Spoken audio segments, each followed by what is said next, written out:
Assalomu alaykum, bizni kuzatib borishda mana tovarlarimiz tushish jarayonida.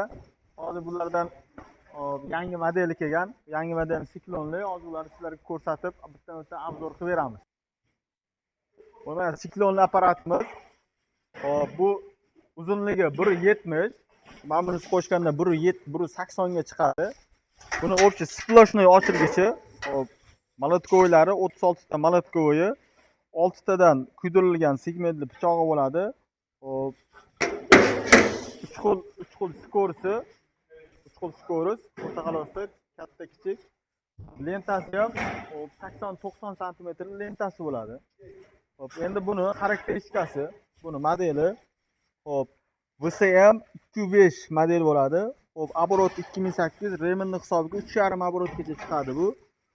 Endi don mahsulotlarga 180 kilodan 2,5 tonnagacha, ketkasiga almashtirishga qarab 180 dan 2,5 tonnagacha mahsulotingizni bemalol chiqarib beradi. Siklonli buni og'irligi 95 kilo.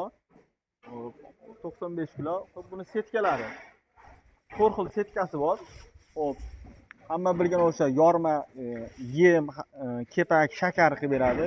Bu yorma mahsulotlariga sulusni mayda qilib bergich, keyin yirik sulus qilib bergich, sota makkalarni yirik qilib bergich.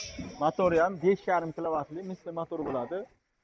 Oyoqlari tormozli, siklonli. Don mahsulotlar avvalgi eski modellarida donini ustidan tashalardi. Hozir bunga yangi model qilib ochib donini yonboshidan 25 kilo bunkeriga don ketadi.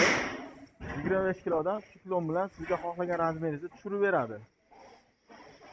Hozir